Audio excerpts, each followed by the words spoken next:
Hello everyone. Today we talk about how to fix the app of Filmora. Here we go to settings. Then we click on apps. After that we search the app Filmora and we click. We will on for stop. After that we go to storage. Then we click on the clear cache.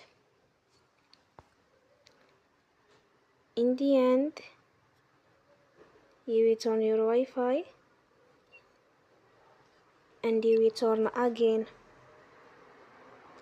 Don't forget to support us by like and subscribe. See you next time and thank you for watching.